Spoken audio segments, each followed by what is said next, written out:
Hello, everybody. This is CB with your business reality, and I'm truly excited because there's been a lot of changes with my podcast, and it's going to be more of professional interviews, but also there's going to be consultations along the way with people that are having difficulties, with their business and how to market and so forth. So we're going to get and explore some podcasts that we're going to be able to help you in right here in the podcast. But I want to say thank you for all of you who have been watching my show up to now. And you'll see that there's going to be a lot of great changes because this is 2021 and we got to adjust to the new ways for this coming up year. So let's get started.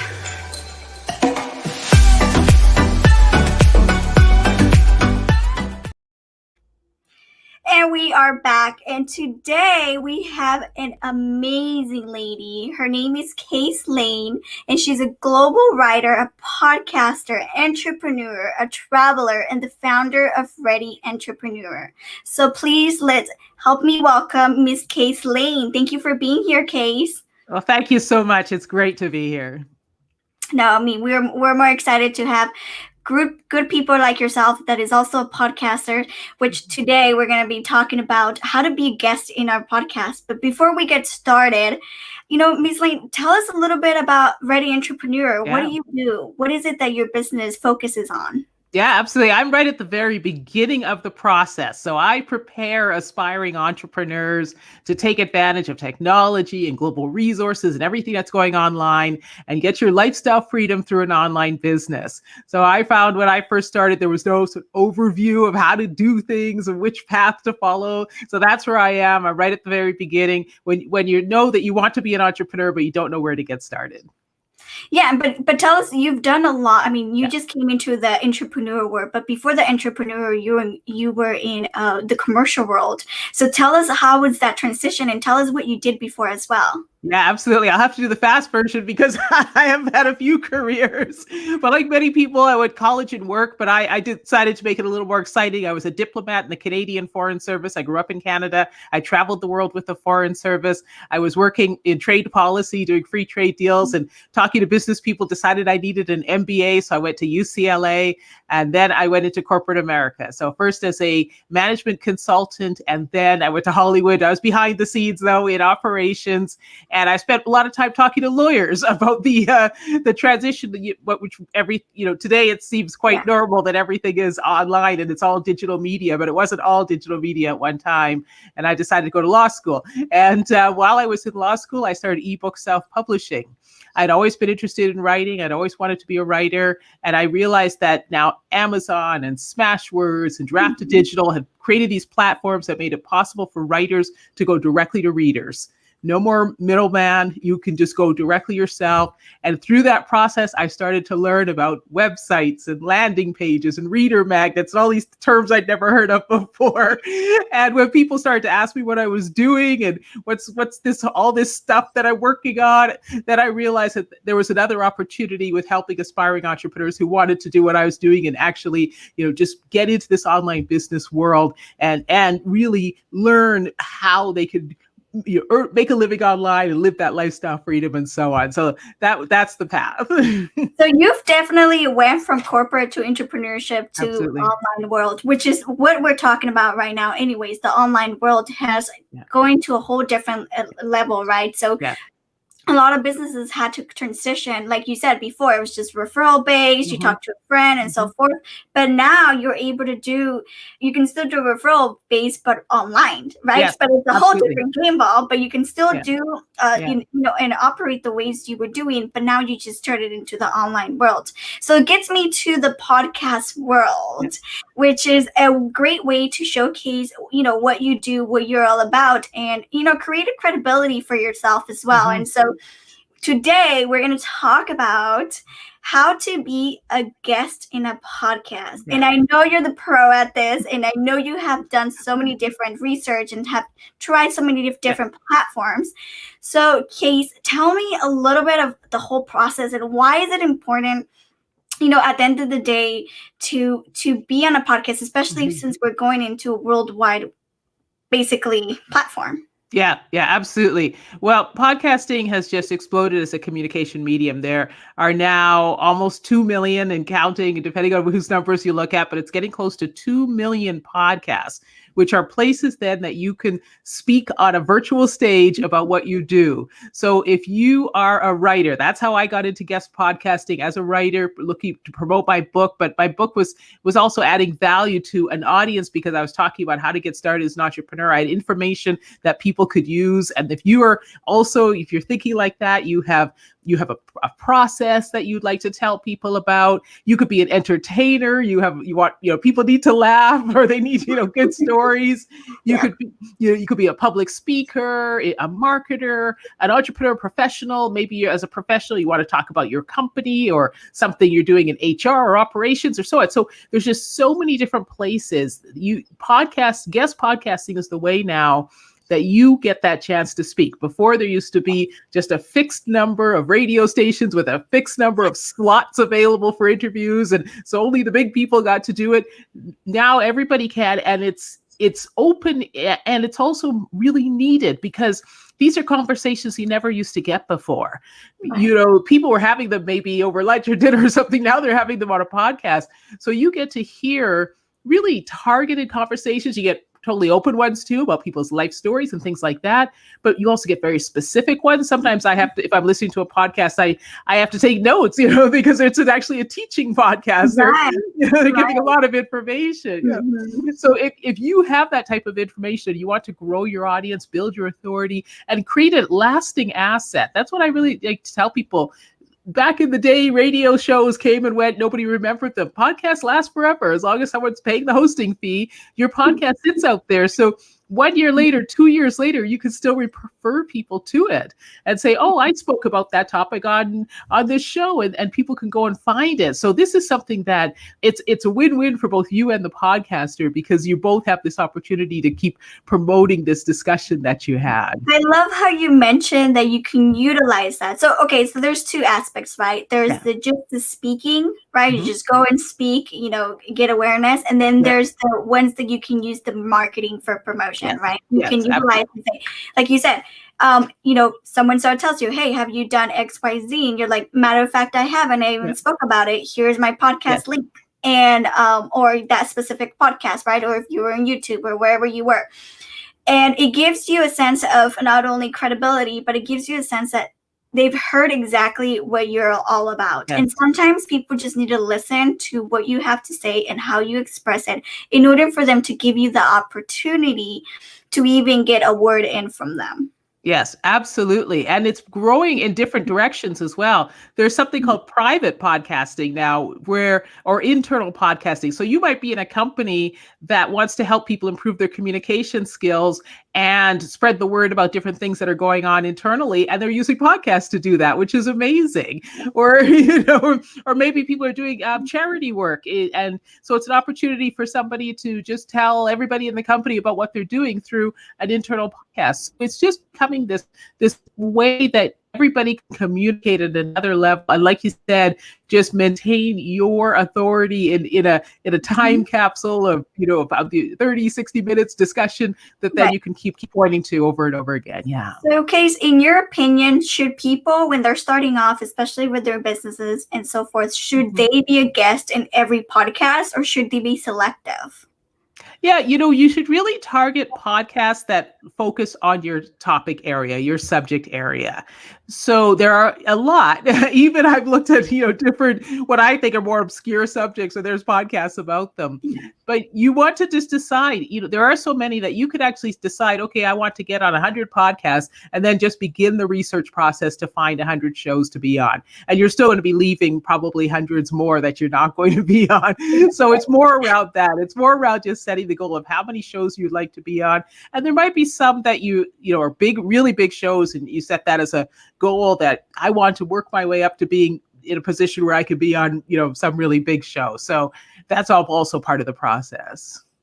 So I love how you say that you can measure your podcast, right? So in which podcast you want to be in and how many you want to be in featured on. So I think with that comes the overall marketing strategy in order for you to understand how many do you need to be on, how many big podcasts do you need to be on, right? How many quality podcasts, how many just random podcasts, who never knows, that might take you somewhere else, Right. and so forth. So a lot of it too is for, say, just kind of exploring the possibility of trying new podcasts, but also too to understand that sometimes in order to get to the bigger podcast, you have to try it out. And, like anything, everything's practice. Practice on some of the smaller ones, Yes. and then eventually you'll get into the bigger ones, correct? Like, how did you start a case when you started podcasting? Yeah. And actually, there's two different ways to think of it. Maybe the podcast is smaller in the podcast world, but you're talking to an audience of 1,000 people, maybe. So, or 5,000 or 10,000. Okay, that's small compared to Joe Rogan's 200 million. But if I told you there's a room of 1,000 people waiting to hear from you, then you're going to think about it a little differently. So what you really want to focus on is, what is the value I'm offering that audience? That podcaster is out there building a show, building an audience, they specific subjects they're interested in. And I think just going into it that way with an open mind around, I just want to deliver value to this audience. This looks like my target audience. You might not even know you probably don't know how many people, you could do all that research. It's kind of questionable about what some people compare downloads and listens and all these sort of statistical things. I would focus on making that connection to a podcaster who appears to be talking about your subject area, seeing if you're the right fit, and then delivering value for that audience, because there's a ripple effect from that. Those people who hear you in that podcast, if that's that podcaster's core audience, they might tell, you don't know how many people, they might tell 1,000 people. You might start to get, requests to be on. You might get requests to come and speak at different events. From what somebody heard you from a podcast. So it's really best to leave it open. Just focus on the content that show offers and whether or not you can provide value to them. Well, I'm going to give you an example. I believe it was last week. I did a podcast with my friend Gigi. She's in the World Women Conference and Awards. We're both chapter leaders. She's the chapter leader of Miami, and I'm the chapter leader of San Diego. Okay. Well, we did our podcast, and it was almost like 45 minutes. That podcast, people were writing back to me, hey, do you want to be in my podcast? Do you want to be featured in my podcast? I would love to have you in my podcast. Now, this whole week, I have a lot of interviews just because of that one interview that I provided, I wrote to provide a lot of value. Yeah. And it opens so many different doors. So you're right. You don't know who's really listening at the end of the day and how it can open doors and opportunities for you. So a lot of times people are like, well, I don't know where to go and get featured in all these podcasts, or I don't even know what am I going to talk about, right? And so a lot of times, just to let you all know, that the host or the person that's going to interview you typically asks you sometimes questions, sometimes they don't, of different topic. But if you have, as a person that's being interviewed, you have authority to say, okay, this is what I'm seeing in my market, and I think we should talk about XYZ. And for the most part, people that are interviewing you, they will allow you to talk about that topic because you know about it, and then they can continue to just support you on that. If you know what you're talking about and you know your product or services very well, you're not going to have any issues to be a guest in any podcast. It's a matter of knowing what you are talking about. And after that, everything takes its course, right? It's just like anything. You got to start something little by little and then move forward. But the first step is just to try out. Now, Case, do you have any special links where people go and maybe do a free subscription or something where they can go in and be a guest and find podcasters that would fit best for them or anything like that? What do you typically use? So I'll take you through the process, and you could sort of ask questions I go through, and then I do have a free checklist that people can download that has the step by step. So just like you said, absolutely upfront, know what you want to say. So because that's going to inform everything else that you do. You're not going to be able to search for podcasts unless you know what your subject is and really know it, because there are podcasters talking about really specific things. So you don't want to send them a pitch and it's totally off topic. It's not really in their realm. You want to make sure you're very clear, and don't worry about changing. This is a long list of podcasts to go through. So stick with what you want to talk about. And then what you're going to do is create a list of keywords, because when you're searching for podcasts, you search by keyword. You're going to hear a lot of people say, oh, just go to Apple. But Apple actually restricts the number of returns that you see. You get only 100 search results or 200 search results maybe. And when in my process that I developed and how I did, and I learned all this as I went through it, I went through all the different directories, and there are directories that will return thousands of search results for a particular keyword. And that's the one you want. You want the longest list possible, because to be fair, a lot of podcasts are not active. Some people say maybe even half, but they're not active for you because you're looking to interview on a show, but they're still out there because podcasts last forever. So somebody might not be doing their show anymore. So you're only looking for the ones who are active. So you might get a really long list, but you're going to have to go through it. So pick your keywords, pick them broadly. I think the example I use is tulips. Okay, so let's say you speak about tulips. You don't want to just look for tulip podcasts. There are 42. I checked this out because I use this example all the time. So I know that there are 42 tulip podcasts, but there are almost 300 flower podcasts. And there are almost 900 gardening podcasts. So you have to think broadly. What is not just one keyword, come up with 10, even 20. And then so that you can see, because the podcast directories, all the places where podcasts are listed, they're not, fancy search engines like Google. They're just looking at titles, and they're just looking at episode titles. So when you put in a keyword, they're just going to show you everything that has that keyword in it. And you're just going to have to go through, you read the show description. Oh, check the last episode uploaded date. That's very important. So make sure the show is recent. And I always give about 6 months, because I know podcasters, sometimes they get tired and they take a break. For the most part, most podcasters, they all have a different job, and podcasting is just a side gig. Yeah. So don't be alarmed if the show hasn't had an episode in 3 months and there's no grand finale. There's rarely a final episode. Shows just end. So go ahead. If everything else looks good, look at the episode descriptions. Of course, you're looking for interviews. You're looking for a show that does interviews. A lot of them don't. So if every episode is only 10 minutes long, you can guess they probably don't do interviews. So you want to look for the duration. You want to see the word interview. And the episode descriptions. Now, every podcaster does something different. The description of the show might not be it's not, they're not going to write paragraphs. Some people will write paragraphs. Some people will write 2 lines. So you really have to spend some time on it. But once all that looks good, once you're in the directories and that initial search looks good, then you go to the next level search, which is to find the website, find the contact information, so that you can send a pitch. A lot of podcasters will have a guest request form that's becoming more and more popular. So you want to check for that on the website. Definitely use it, because it really means they're interested in having guests, but they want the information presented in a certain way. So you might have written a beautiful email that you wanted to send them, but yet you have to put it into their forum. But if you don't see something like that, you send an email directly. You could fill out the regular contact page on their website and just wait to see what kind of responses you get.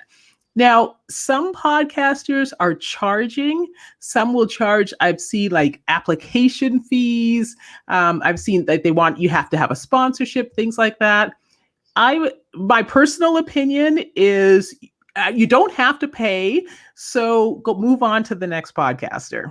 Again, it's a very long list. It's up to you. If you see a show, you think it's fantastic and you're willing to pay or get a sponsor or something like that. Getting a sponsor actually is fine if somebody else is paying, but that's fine. But don't feel obligated that, like if the first ones you look at, oh no, somebody, this is going to cost me money. Most podcasters are not charging. So just keep working through your list. And if if there's one that, and I say this actually about all podcasts, you might reach out to somebody that you thought was just perfect and they don't respond. And you could try a follow-up. I haven't been following up. I might try a couple of them. I sort of keep notes to myself about different shows that might be interesting I should follow up with. But so many podcasters are overwhelmed with requests. And you also might get a response, months later. So you just have a process in place. I say keep moving through your list.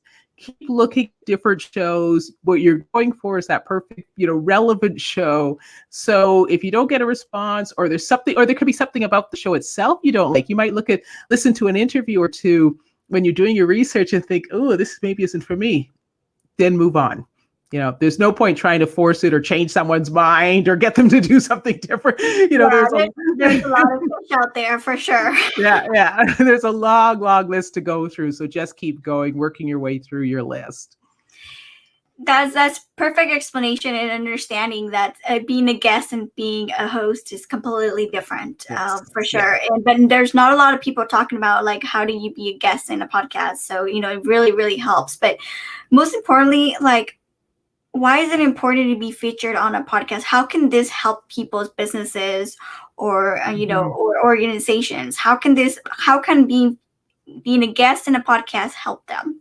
Yeah, one of the things about business is make a product, sell a product, right? And a lot of people don't like the selling part. They feel, it's kind of sleazy or whatever, or it's just difficult. People are shy or something like that. Yeah. So if you're actually using podcast interviewing as a marketing strategy, it's actually a much more, assuming you like to talk, it's a much more, let's say, comfortable way to go about talking about what you do. And again, you're adding value to a new audience that they've never heard from you before. So instead of doing 100 social media posts and hoping that people find you, you're actually talking directly to them. And so it's your opportunity to tell them what you're all about, what your product is about, what your service is about, why it's valuable. And the more you do it, like you said earlier, you want to be professional at every single podcast. So you be prepared like it's Oprah every single time.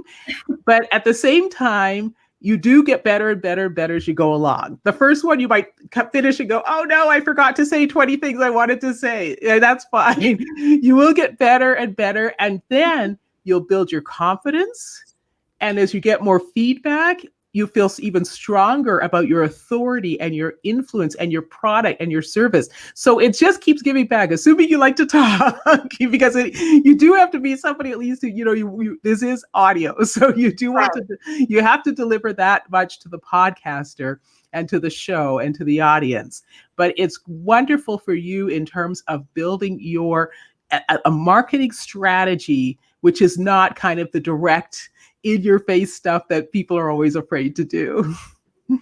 Absolutely. And one of the most important things is knowing that you're trying something different and you're trying something new, and it may not be 100% all that you have expected, but as you start going and trying new podcasts, and sometimes the host will ask you, hey, do you mind talking about this topic instead of what you're saying, then it's okay if you change it up, then save that topic for another podcast that would allow you to speak about it.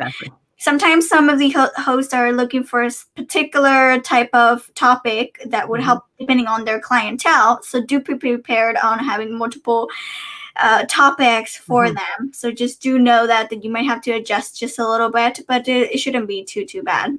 No, when you make your pitch, I have a pitch template, and then I tailor it to every different podcast. And I tailor it based on what I see in my research. And so when I look at somebody's podcast, I see what type of topics they're talking about. And I listen to the show. And this is a great way to reach out to somebody. If you say to them, I was listening to so-and-so speak about this, but I speak up, they were speaking about A, but I speak about B, which is similar, but I notice you haven't done that yet. That is incredible value for the podcaster. So spend some time looking at what they're doing. And then, don't be afraid if they come back and say, well, can you speak about this? I was on your website and I saw you doing this. Can you speak about this instead? That's great. It's great. I always put in 2 or 3 topic suggestions in my pitch.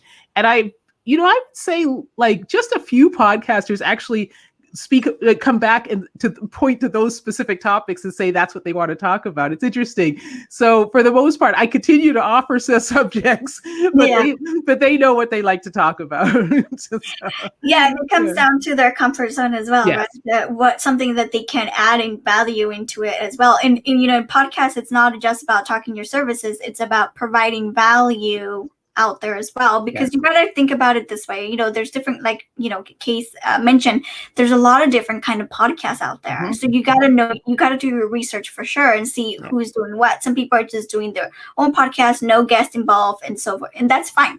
That's what they chose. But doing the research as far as like, okay, this person talks about this particular topic, how can I add value to what she's already doing or he's already doing? Because at the end of the day, it's going to be about their subjects and their needs rather than yours during that moment as a guest. Okay. Absolutely. And so, yeah, absolutely. Just do your research for sure. Yeah. And, this process that I was telling you for the research is a DIY process, a do-it-yourself process. There are firms out there, there are agencies and so on. But if you do it yourself, if you do the research, if you look at the podcasts and the websites and so on, you're actually building your own knowledge about your industry and your subject and your topic. So you can start to form collaborations with podcasters. These are people who are talking about what you like to talk about. And so you might be able to take, a 1 hour discussion beyond that show and do something else with the podcast or align with them on some other project.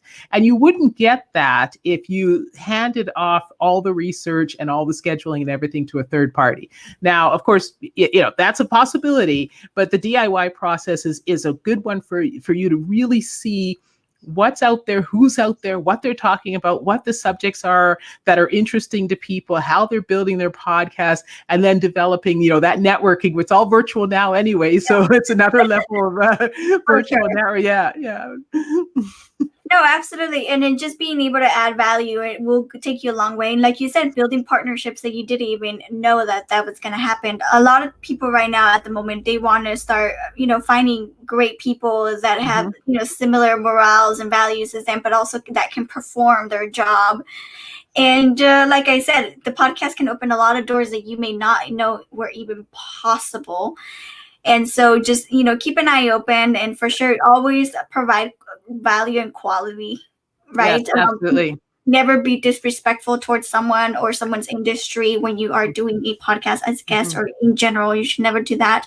And always keep it respectful and resourceful, right? At the end of the day, people want knowledge and importance. The podcast is its own little knowledge format in its own way, but also they want to learn like good information and valuable information, and people all over the world, you got to think, are listening into your podcast. Oh, they are. I'm so glad you mentioned global. As a former diplomat, I always try to say something global.